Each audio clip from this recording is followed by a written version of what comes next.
নমস্কার বন্ধুরা, আশা করি তোমরা আমার ভিডিওগুলো পছন্দ করছো। এই ভিডিওটায় আমি আমার ছোট থেকে বড় হয়ে ওঠার কিছু মুহূর্ত এবং কিছু অনুভূতি ব্যাখ্যা করব। আমি বড় হয়ে উঠি একটি অত্যন্ত মধ্যবিত্ত ঘরে, এবং পরিবার বলতে আমার মা এবং বাবাই ছিলেন। আমার বাবারা 4 ভাই, কিন্তু পারিবারিক সূত্রে এবং সমস্যার কারণে বাকি কাকাদের সঙ্গে আমাদের মিলমিশ ছিল না। তো আমি খুবই নিউট্রাল ভাবে বড় হই, এবং কাছের মানুষ বলতে আমার মা আর বাবাই ছিলেন। বাবার স্বপ্ন ছিল ছেলেকে পড়াশোনা করে নিজের পায়ে দাঁড় করানোর, এবং যাতে একটা চাকরি করে সেটা দেখে। তো আমি বাবার কথা মতোই আমি পড়াশোনাটা চালিয়ে গেছি।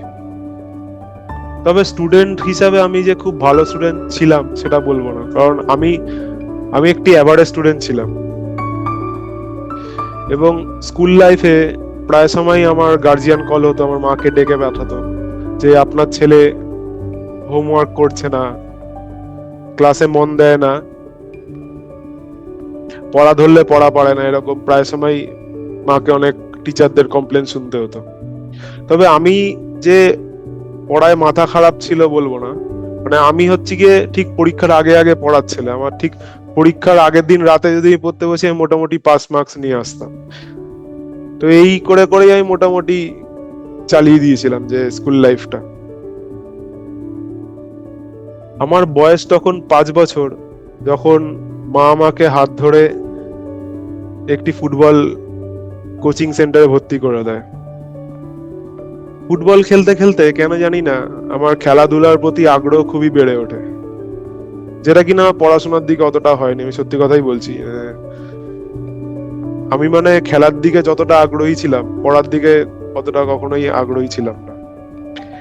এরমও দিন গেছে যে ছুটি হতে না হতেই আমি বাড়ি এসে ফুটবল নিয়ে মাঠে দৌড় দিতাম। এক এক সময় এরম সময় গেছে যখন কিনা আমাদের সকালে কোচিং হতো, ফুটবল কোচিং। তো আমাদের ট্রেনিং চলতো মোটামুটি দুপুর 12টা 1টা অব্দি ট্রেনিং হতো। তো মাঝে মধ্যেই আমি স্কুল কামাই হয়ে যেত, স্কুলে যেতে পারতাম না, লেট হয়ে যেত। তো এই করে করে আমি মোটামুটি খেলা আর পড়াটা মোটামুটি ক্লাস 9 অব্দি চালিয়েছি। কিন্তু ক্লাস 9-এর পরে বাবা মারা বললো যে তোর বোর্ড ইয়ার আসছে, তুই এবার পড়ায় মন দে। তোর বোর্ড যে এরকম ভাবে চললে তুই বোর্ড যে পাস করবি না, তুই এই 4 বছর পড়াশোনা করে নে, তারপর যদি তোর আবার মনে হয় যে আবার ফুটবলের দিকে ফিরে যাবি, আবার খেলবি, তখন আবার স্টার্ট করিস 12-এর পরে। তো আমি সেই শুনে ক্লাস 9-এ বন্ধ করে দিলাম ফুটবল খেলাটা। তবে আমার কাছে একটা ভালো সুযোগ ছিল, যেটা আমি কিনা এখনো রিগ্রেট করি, যে আমি তখন সুরজিৎ সেনগুপ্তর আন্ডারে ট্রেনিং করতাম, যে কিনা তোমরা শুনেছো নিশ্চয়ই, মানে ইস্ট বেঙ্গলের প্লেয়ার ছিল।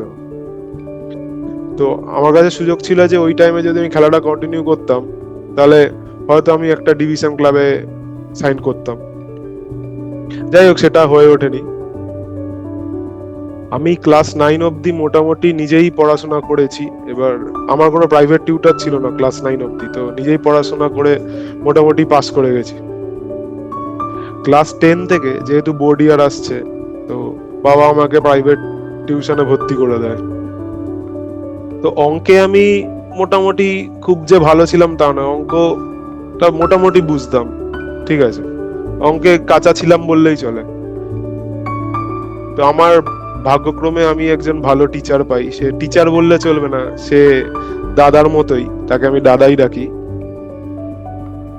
সেও হয়তো ভিডিওটা পরবর্তীকালে দেখবে।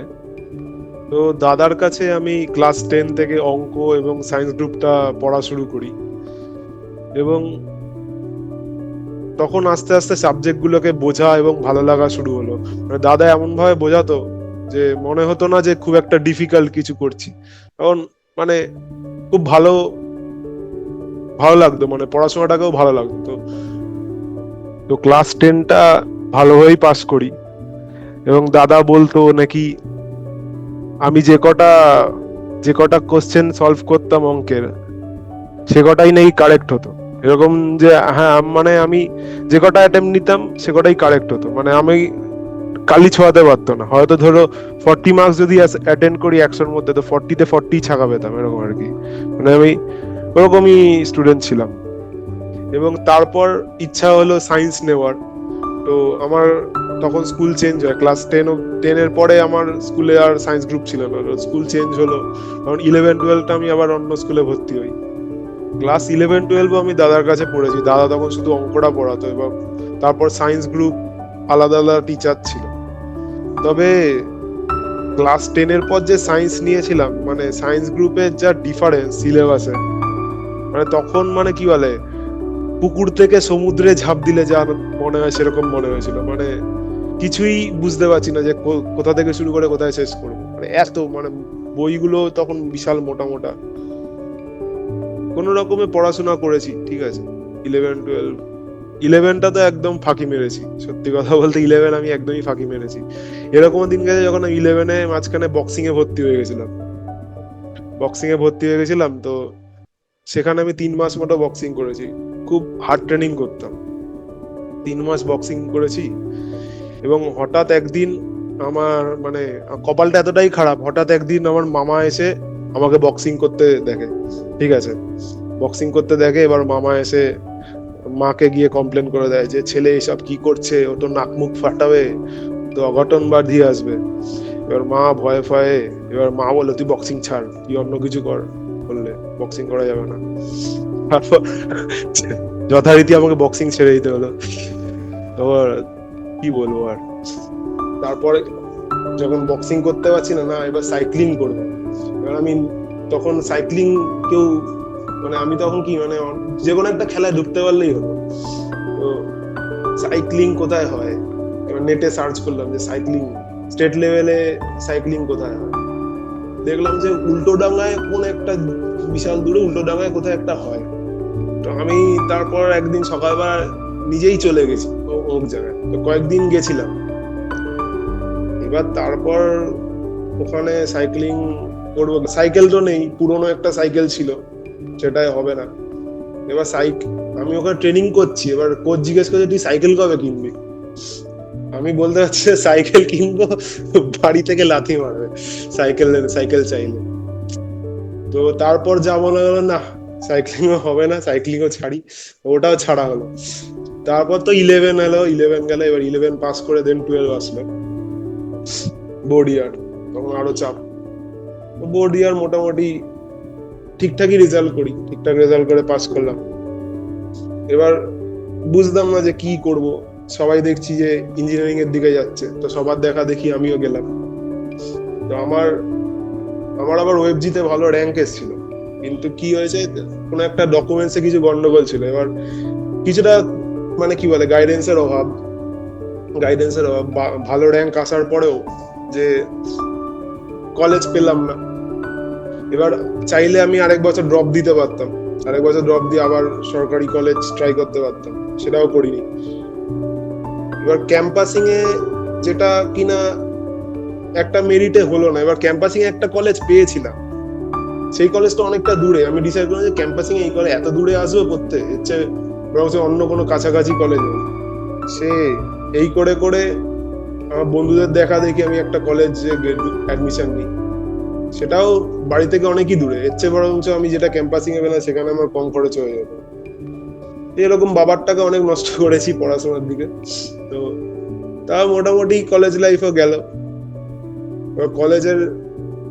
কলেজেও এরকম করেছি, কলেজেও প্রচুর ফাঁকি হয়েছে। আমি ফার্স্ট ইয়ার তো কলেজই যাইনি, এরকম দিন গেছে যে কলেজ বাঙ্ক মেরে আমি আমার মানে কি বলবো, এগুলো শুনলে হয়তো হাস্যকর, যে তখন আমি স্কুলে 11-12 আমার দুজন বন্ধু ছিল, যে তারা সোনারপুরে থাকতো, সোনারপুরে দুজন বন্ধু ছিল। তো একজন বন্ধু ক্রিকেট খেলতো, সে তার দেখা দেখি আমিও চলে যেতাম, সোনারপুর চলে যেতাম। তখন একটা জেদ করে বাইক কিনিয়েছিলাম বাবাকে দিয়ে, যে আমি বাইক না কিনে নিলে কলেজ যাব না, কলেজ ছেড়ে দেবো। তো জেদ করে বাইক কিনেছিলাম, তখন তো অত ভাবিনি। এবার বাবাও চাপে পড়ে বাইক কিনে দিয়েছিল, ঠিক আছে। তো এবার ছেলে কি করে, ছেলে কলেজ না গিয়ে সেখান থেকে আমি চলে যেতাম সোনারপুরে যেতাম, ওখানে ক্রিকেট খেলতাম। তো এবার মা জানতে পেরেছে। এবার আমার কলেজে কি হতো, আমি ইউইএম এ পড়েছি, ঠিক আছে, ইউইএম এ এবার কলেজ না গেলে বা আমার ফোন নাম্বারে মেসেজ চলে যেত যে your Son didn't attend the class, এরকম মেসেজ চলে যেত। তো বাড়ি থেকে এবার মা খুব চিন্তা করছে যে কই যাচ্ছে, কলেজ যাসনি কেন, কোথায় যাচ্ছিস? এবার বলেছি যে অমুক জায়গায় আমি খেলতে চলে যাচ্ছি। এবার হুট করে একদিন আমি কলেজ না গেছি, আমি সোনারপুরে খেলতে চলে গেছি, মা হুট করে চলে গেছে ওখানে। মা আমাকে খুঁজতে খুঁজতে সোনারপুর চলে এসছে। এবার সে এই বন্ধুদের বাড়িতে গিয়ে কমপ্লেন করছে মা যে ওকে আমার ছেলে এরকম করছে, এটা কি উচিত? তারপর ওই রাস্তাটাও বন্ধ হয়ে গেল, তারপর আবার সেই নর্মাল কলেজে ফেরা, কলেজ লাইফে ফেরা। সেই 4 বছর কাটালাম কলেজে, কোনো রকম পড়লাম, ঠিক আছে। এবার ক্যাম্পাসিং এর টাইম আসবে, ওখানেও আমি ঘাপলা করেছি যে ক্যাম্পাসিং এ এরকম দিন গেছে যে ক্যাম্পাসিং হচ্ছে, অন ক্যাম্পাস কোম্পানি এসছে। এবার আমি ক্যাম্পাসিং এ বসিনি, আমার ধারণা যে এতজন এতজন ট্রাই করছে, আমি তো পাবো না গ্যারান্টি। তো আমি মানে জাস্ট নিচে দাঁড়িয়ে চলে এসেছি, মানে ক্যাম্পাস ওই ওই সেম কোম্পানি হয়তো আমি সেদিন বসলে হয়তো চাকরিটা পেয়ে যেতাম, ঠিক আছে। তো আমি ক্যাম্পাসিং এ বসিনি। পরে পরে শুনি যে ম্যাক্সিমাম যতজন বসেছে ম্যাক্সিমাম সবাই পেয়ে গেছে, মানে যেহেতু মাস রিক্রুটিং কোম্পানি, তো কগনিজেন্ট ছিল সে কোম্পানিটা, ঠিক আছে, মাস রিক্রুটিং কোম্পানি, পুরো নীল হয়ে গেছে। তো পুরো লট ধরে একটা ব্যাচ পুরো স্টুডেন্ট সব ওই ওই কোম্পানিতে চাকরি পেয়ে গেছে। যাই হোক, তখন তারপরে সেরকম আস্তে আর কোনো কোম্পানি আসেও নি। তারপর করোনা আসলো, কোভিড ইয়ার ছিলাম, সেই রিক্রুটমেন্ট আস্তে আস্তে ফ্রিজড হয়ে গেল, রিক্রুটমেন্ট কমে গেল। তখন হট করে তার আগে দিয়ে কলেজে এমটেকের পড়াশোনা স্টার্ট হয়েছিল। তো আমি ভাবলাম যে চাকরি তো পাচ্ছি না, এর চেয়ে হায়ার স্টাডিজ এর দিকে যাই, মাস্টার্স করি, মাস্টার্স করে ভালো ভালো সুযোগ আছে, হয়তো আইআইটি বা এনআইটি তেও যদি পাই, ভালো অন্য প্রোডাক্ট বেস কোম্পানিতে হয়তো চাকরি পেয়ে যাব, সেরকম প্ল্যানিং চলছে। তো আমি গেটের জন্য পড়াশোনা করছি, গেটের জন্য সে ঘর বন্দি হয়ে পড়াশোনা শুরু করে দিয়েছিলাম, মানে এতটাই ডেডিকেটেড। যাই হোক, আলটিমেটলি সেটাও হলো না, লাস্টে গিয়ে আমার জানি না কেন আমার ফেলিওর হয়ে গেল। তারপরে করোনা কেটে গেল, এবার গেটও তো কিছু হলো না। তারপর করোনা কেটে যাওয়ার পর আবার সব নর্মাল যখন হতে শুরু করলো, তখন কোম্পানি আবার রিক্রুটমেন্ট স্টার্ট করলো। তারপরে গিয়ে কগনিজেন্টের আরেকটা হায়ারিং চলছিল, তো ওই হায়ারিং এ আমি সেম কগনিজেন্টে আমি আবার কপাল করে সেম কগনিজেন্টের চাকরি পাই, যেটা কিনা আমি কলেজেই হয়তো পেয়ে যেতাম ওই দিন যদি বসে যেতাম, ঠিক আছে। দেখ, এই হলো আমার গল্প। এইরকম কিছু কিছু আমি অনেক ভুল করেছি। তারপর তারপর আমি কগনিজেন্টে 3 বছর চাকরি করি, ঠিক আছে, তার কগনিজেন্টে 3 বছর চাকরি করি। এবার চাকরি করতে করতে এবার আমি পার্কে ব্যায়াম এক্সারসাইজ করতে যেতাম, ঠিক আছে, আমি সকালবেলা করে পার্কে এক্সারসাইজ, সেখানে আমার একজন সিনিয়র দাদার সঙ্গে আলাপ, ঠিক আছে। দাদা তখন মানে দাদা হচ্ছে কি প্রফেসর, ম্যাথসের প্রফেসর, ঠিক আছে। এবার দাদা দাদা দেখতাম যে দাদা দাদা দেখতাম পার্কে আসতো, এবার দুজন মিলে এরকম লাথি চালাচ্ছে, ঘুষি চালাচ্ছে, প্র্যাকটিস করছে, দেখে বেশ ভালো লাগতো। আমি তখন দাদার সঙ্গে আলাপ হলো, তো আমিও আস্তে আস্তে দাদার সঙ্গে জয়েন করলাম যে একটু শিখি যে কি হয়। তো দাদার সঙ্গেই আস্তে আস্তে করতে করতে একটা চর্চা শুরু হলো, যে কিক বক্সিং এর চর্চা, ঠিক আছে। তো চাকরি পাওয়ার পরে দাদা যেখানে শিখতো, তো সেখানে আমি ভর্তি হই। তো কগনিজেন্টে চাকরি করতে করতে তো আমি কিক বক্সিং এ ভর্তি হই। আমার একটাই ভুল, যে চাকরিটাকে আমি অতটা সিরিয়াসলি নিইনি, চাকরি পরেও যে আমি চাকরিটাকে সিরিয়াসলি নিয়েছি, হয়তো আজকে হয়তো আমি চাকরিটা করতাম। যাই হোক, তো চাকরিটা সিরিয়াসলি নিইনি আমি, এরকম আছে যে চাকরির কাজ নিয়ে আমি ট্রেনিং এ চলে গেছি, বা এরকম গেছে যে আমি লিভ না নিয়ে আমি বাইরে স্টেট বা ন্যাশনাল খেলতে চলে গেছি, যেটা কিনা ম্যানেজারের চোখে খুবই হাইলাইট হয়েছে। আর প্লাস পারফরমেন্সও খারাপ ছিল যে কাজের দিক দিয়ে, যার ক্ষেত্রে লাস্ট অব্দি চাকরিটা রইলো না। তো কারেন্টলি এখন আমি মানে ফুললি জবলেস। ঠিক আছে, ফুললি জবলেস এখন। জব খুঁজছি, আবার জব খুঁজছি, প্রিপারেশন নিচ্ছি, মোটামুটি নিচ্ছি, নিতে পারছি না। এই চলছে জীবন, জীবন এই চলছে। প্লাস এই চ্যানেলটা ক্রিয়েট করলাম, এটাতে আমি আমার যা জানি, যা স্কিল ফিটনেস ওরিয়েন্টেড, সেটা এক্সপ্রেস করার চেষ্টা করছি। আশা করি তোমরা পছন্দ করছো। এবার দেখা যাক আগামী দিনে এটা কতদূর আমাকে নিয়ে যায়, কোথায় নিয়ে দাঁড় করায়। আমি খুবই পজিটিভ যে আমি বেটার কিছু করব, চেষ্টা চালিয়ে যাচ্ছি রেগুলার বেসিসে। তবে আমি মনকে একটাই সান্ত্বনা দিই যে আমার বাবা চলে যায় 2023-এ, ঠিক আছে? তো আমার বাবা দেখে গেছে আমি চাকরি করছি, তো বাবার শেষ স্বপ্নটা আমি পূরণ করেছি, যে আমি চাকরি করছিলাম, সেটা বাবা দেখে গেছে। আর প্লাস আমি ন্যাশনালেও মেডেল জিতেছিলাম, ন্যাশনাল গোল্ড মেডেলিস্ট। ঠিক আছে, মেডেলটা বাবার গলায় পড়েছি, বাবা দেখে খুশি হয়েছিল। তো এটা দেখেই আর কি মনকে সান্ত্বনা দিই। এটাও দুঃখ যে বাবার জন্য কিছু করতে পারলাম না। এখন মা আছে, আমি আমি সব রকমই চেষ্টা করছি আবার নিজের পায়ে দাঁড়াবার, এই ইউটিউব চ্যানেলটাকে দাঁড় করাবার, একটা চাকরি করার।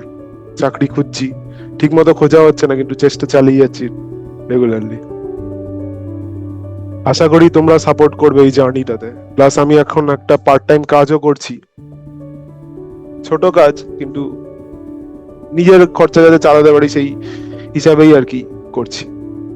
আমি চেষ্টা করব যে আমার ভেতরে যা নলেজ আছে বা যা স্কিল আছে, সেগুলো আমি এই এই চ্যানেলে শোকেস করার, আমি আমার যতটা পারবো আমি শেয়ার করার চেষ্টা করব আমার নলেজ। আশা করি তোমরা সেটা পছন্দ করবে। তো কাইন্ডলি ফলো করো চ্যানেলটাকে, আরো কন্টেন্ট আমি আগামী দিনে ছাড়বো।